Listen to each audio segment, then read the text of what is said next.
Disadvantages, company को बनाने के डिसएडवांटेजेस। पहला है formalities and expenses. Incorporation is expensive. Company को इनकॉर्पोरेट करना या फिर फॉर्म करना बहुत ही एक्सपेंसिव है।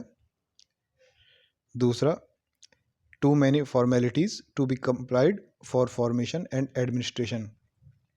कंपनी को फॉर्म करना और उसके एडमिनिस्ट्रेशन में, उसको चलाने में बहुत सारी फॉर्मेलिटीज़ को पूरा करना पड़ता है, बहुत सारी फॉर्मेलिटीज़ को कंप्लाई करना पड़ता है, उनको निभाना पड़ता है। दूसरा डिसएडवांटेज है company is not a citizen. Company एक नागरिक नहीं है। Company is a legal person but not a citizen. एक वैधानिक व्यक्ति है कंपनी, लेकिन एक नागरिक नहीं है। It has only such fundamental rights which are for every person, citizen और नॉट। जैसे कुछ फंडामेंटल राइट्स होते हैं वो एक्सक्लूसिवली केवल सिटीजन्स के लिए होते हैं, और कुछ फंडामेंटल राइट्स होते हैं वो सिटीजन्स और नॉन सिटीजन्स दोनों के लिए होते हैं। तो कंपनी के पास जो फंडामेंटल राइट्स होते हैं वो होते हैं जो सिटीजन्स और नॉन सिटीजन्स दोनों के लिए होते हैं, which are for every person. Okay, जो एक्सक्लूसिवली सिटीजन्स के लिए होते हैं वो वाले फंडामेंटल राइट्स आपको कंपनी को नहीं मिले होते। Company have nationality, domicile and residence. Company के पास राष्ट्रीयता होती है और डोमिसाइल रेजिडेंस होता है, कहाँ का निवास करती है कंपनी वह। Company incorporated in particular country has nationality of that country. It can not change nationality like natural person.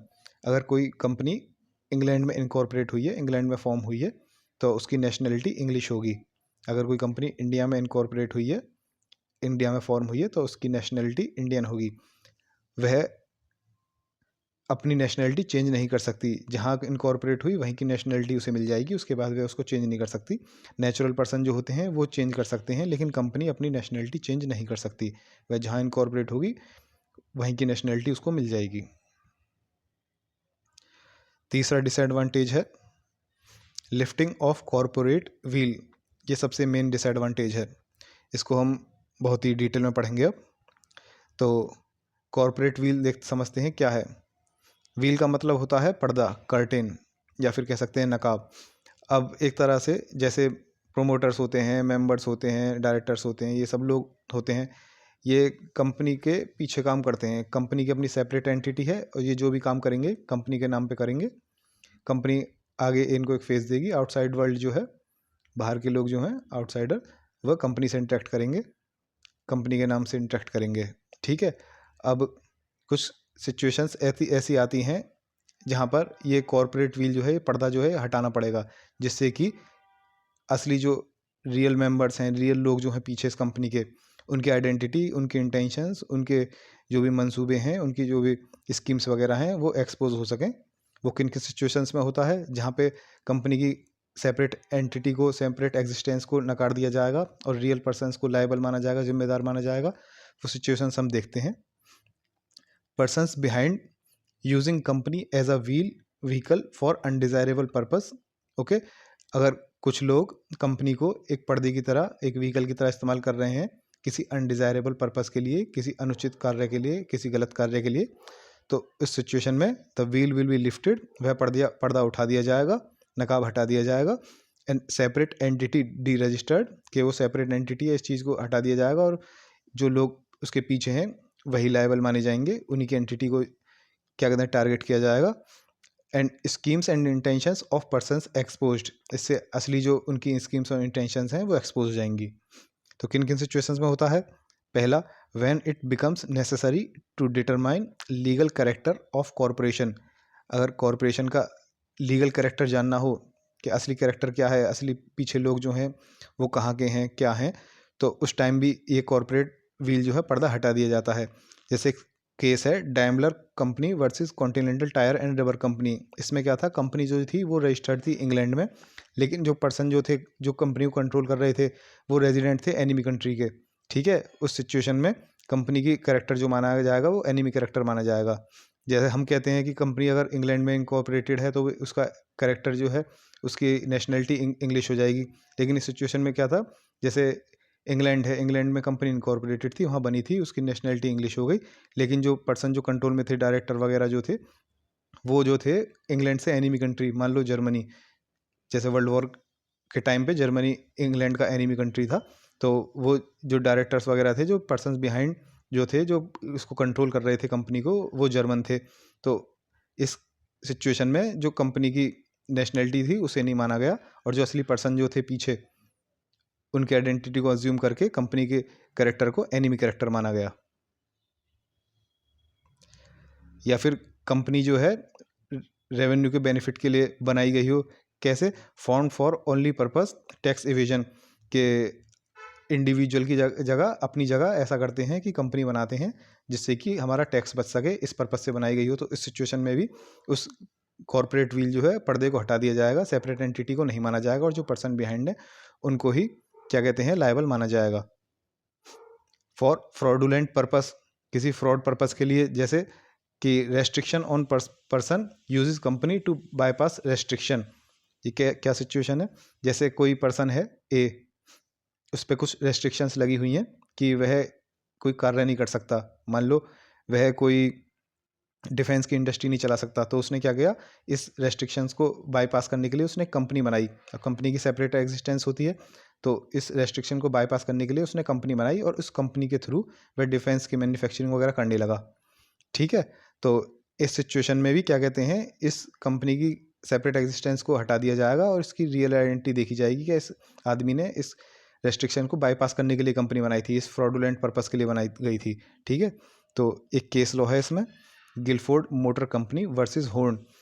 तो इसमें क्या था, Horne was appointed as managing director, Horne को मैनेजिंग डायरेक्टर बनाया गया था गिलफोर्ड मोटर कंपनी में, इस कंडीशन पे कि जब वह ऑफिस में रहे और आफ्टरवर्ड्स, मतलब कि जब उसकी नौकरी हो या फिर जब उसकी नौकरी छूट जाए, तो वह सॉलिसिट और एंटाइस नहीं करेगा कंपनी कस्टमर्स को अपना कस्टमर नहीं बनाएगा। ठीक है, उनसे संपर्क नहीं साधेगा। उसके बाद क्या हुआ था कि horns employment was terminated under agreement.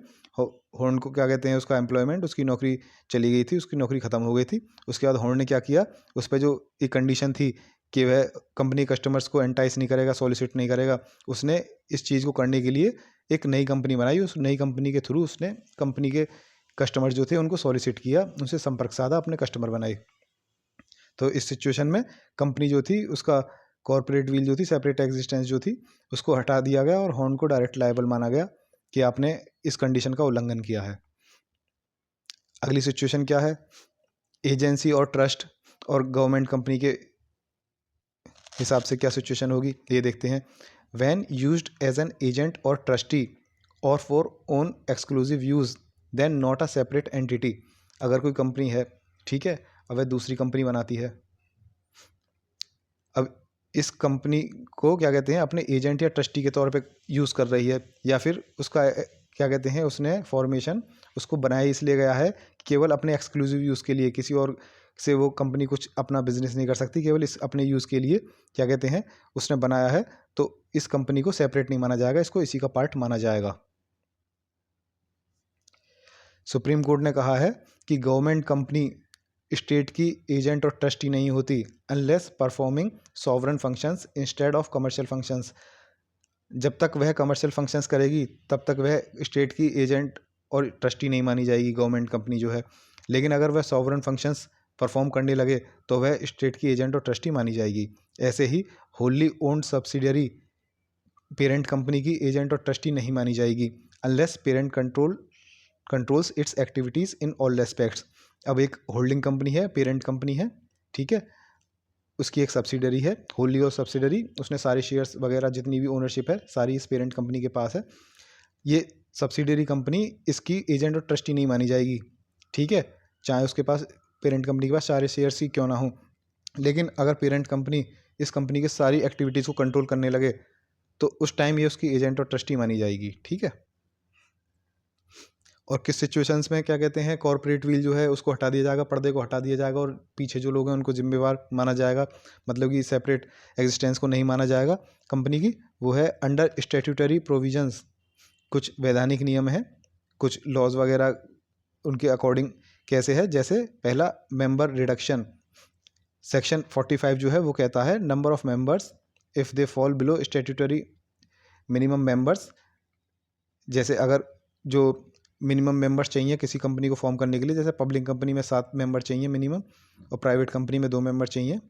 अगर इस नंबर से कम मेंबर हो जाते हैं और उस दौरान जिस दौरान ये मेंबर कम हो चुके हैं उस दौरान भी कंपनी अपना बिजनेस कर रही है, carry business for more than 6 months while below minimum, every member liable to pay companies debts contracted during that period.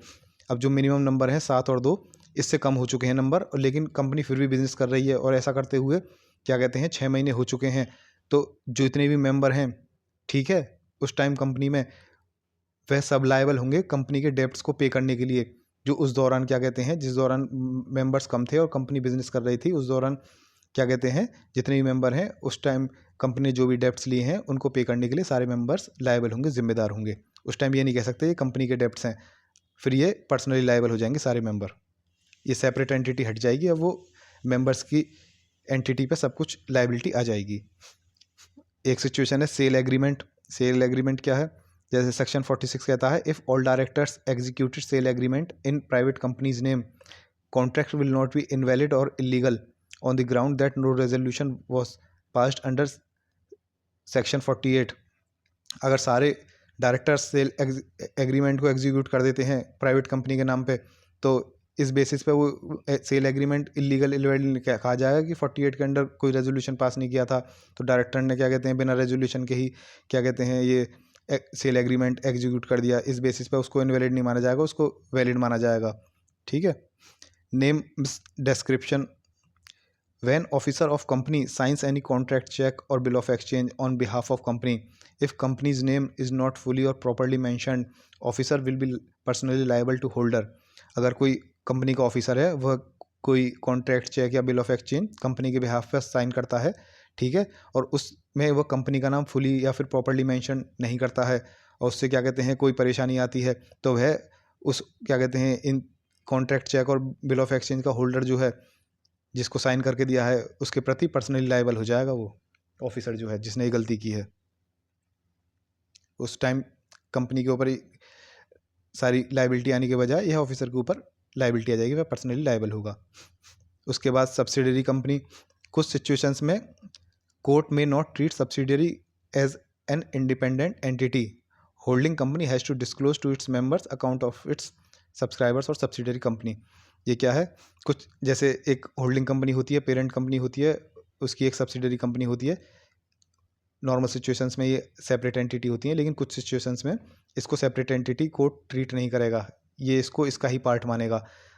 और होल्डिंग कंपनी जो होती है उसको अपने क्या कहते हैं मेंबर्स को इस कंपनी के सारे अकाउंट्स को डिस्क्लोज करने पड़ेंगे कि क्या क्या इसके अकाउंट्स हैं, वो सब मेंबर्स अपने मेंबर्स के सामने सब कुछ सारी इन्फॉर्मेशन डिस्क्लोज करनी पड़ेगी, दिखानी पड़ेगी, शो करनी पड़ेगी।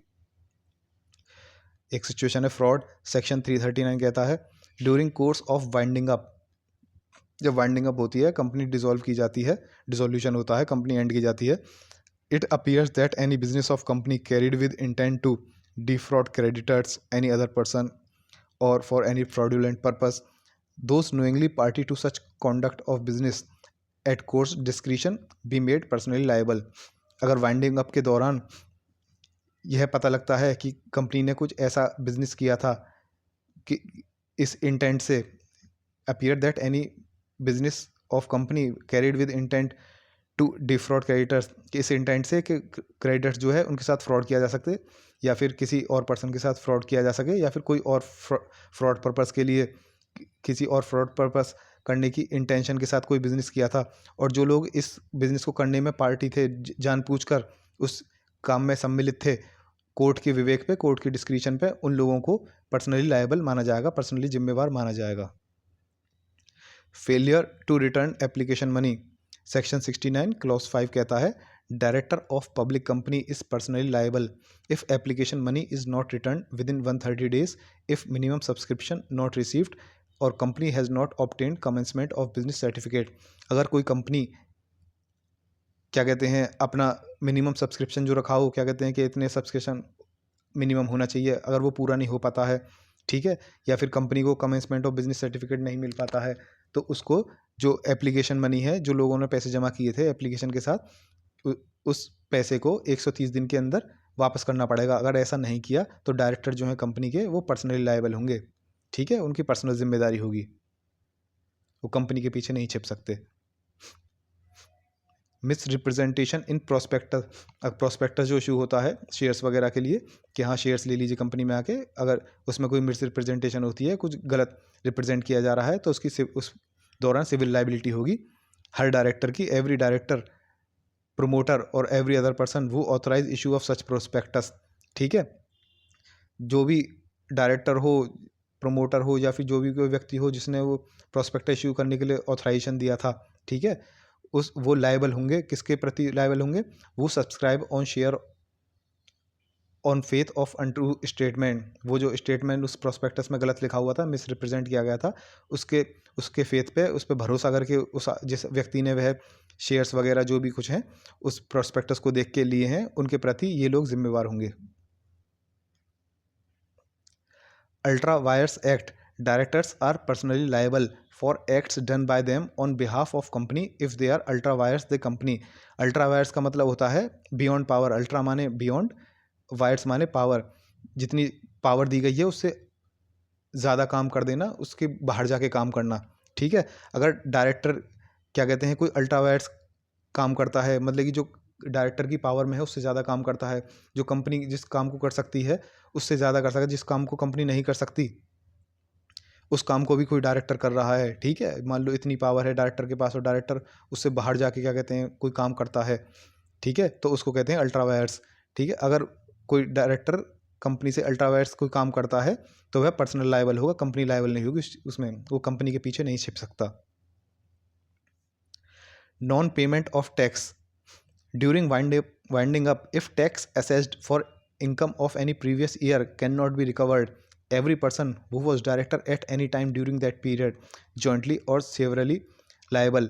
वाइंडिंग अप के दौरान, डिसोल्यूशन के दौरान जब कंपनी ख़त्म की जाती है, अगर किसी प्रीवियस ईयर्स की इनकम पे कोई टैक्स असेस होता है, कोई टैक्स निकाला जाता है और वो रिकवर नहीं हो पाता है, तो उस दौरान, उस पीरियड के दौरान जो जो लोग उस कंपनी के डायरेक्टर रहे हैं वह जॉइंटली एक साथ भी लायबल होंगे, जिम्मेवार होंगे, और सेवरली अलग अलग भी वह जिम्मेवार माने जाएंगे। To punish real persons in quasi-criminal case of company, court will lift the veil and real person who violated the law, he will be exposed। अगर कोई क्रिमिनल, क्वासी क्रिमिनल केस होता है, ठीक है, उस टाइम क्या करेगी कोर्ट? कंपनी के पीछे देखेगी असली में वह क्रिमिनल ऑफेंस जो है किसने किया है। ठीक है, तो कोर्ट कंपनी के व्हील को, कंपनी के पर्दे को हटा के real person who violated the law उसको पकड़ा जाएगा, उसको लायबल माना जाएगा। अगली सिचुएशन है to prevent abuse of process of law, lifting wheel principle available in Companies Act or other finance and tax statutes, courts can use in other situations also to prevent abuse of power, it cannot be monopoly of any particular statute। ठीक है, तो abuse of power, abuse of process of law, ये क्या होता है? जैसे कि process of law है कि कंपनीज एक्ट में, अदर फाइनेंस एक्ट्स और टैक्स स्टैट्यूट्स वगैरह हैं, उनमें ये लिफ्टिंग व्हील वाला प्रिंसिपल है कि कंपनी की व्हील को, कंपनी के पर्दे को हटा के पीछे जो जिम्मेवार लोग हैं उनको क्या कहते हैं, जिम्मेवार, लायबल माना जाए। तो इन एक्ट्स में अवेलेबल है। तो कोई यह सोचे कि केवल इन्हीं एक्ट्स में अवेलेबल है, मैं किसी और एक्ट के थ्रू कोई गलत काम कर सकता हूं, तो ऐसा नहीं है। किसी और एक्ट में भी कोर्ट इस रूल को अप्लाई कर सकता है। किसी और एक्ट में भी कोर्ट क्या कहते हैं, कंपनी के कॉर्पोरेट व्हील को है, पर्दे को हटा सकता है और रियल पर्सन को एक्सपोज किया जा सकता है, उसको लायबल माना जा सकता है। ये केवल इन्हीं एक्ट्स की मोनोपोली नहीं है कि इन्हीं एक्ट्स में यह रूल अप्लाई हो। ठीक है, तो ये था to prevent abuse of process of law, court कहीं भी यूज़ कर सकता है इस प्रिंसिपल को। तो ये थे डिसएडवांटेजेस कंपनी बनाने के। एक तो था हमारा कि फॉर्मेलिटीज़ बहुत हैं, एक्सपेंसिव बहुत है। दूसरा था ये सिटीज़न नहीं है कंपनी, केवल लीगल पर्सन है। और तीसरा था कि लिफ्टिंग ऑफ कॉर्पोरेट व्हील, के कॉर्पोरेट पर्दा जो है उसको हटा दिया जाए, और उसके क्या किन किन सिचुएशंस में ये पर्दा हटा दिया जाएगा। कंपनी की सेपरेट एंटिटी नहीं मानी जाएगी, जो पर्सन्स बिहाइंड हैं उस कंपनी के, उनकी एंटिटी मानी जाएगी और वही लायबल माने जाएंगे। ये हमने पढ़ा था इसमें। अब अगर रिवीजन के लिए ये PDF चाहिए आपको कंपनी लॉ की, तो इसका क्या कहते हैं डाउनलोड लिंक डिस्क्रिप्शन बॉक्स या फिर कमेंट बॉक्स में आपको मिल जाएगा। इंटरेस्टेड हो आप वहाँ से ले सकते हैं। नेक्स्ट हम देखेंगे काइंड्स ऑफ कंपनी, किस किस प्रकार की कंपनी होती हैं नेक्स्ट वीडियो में।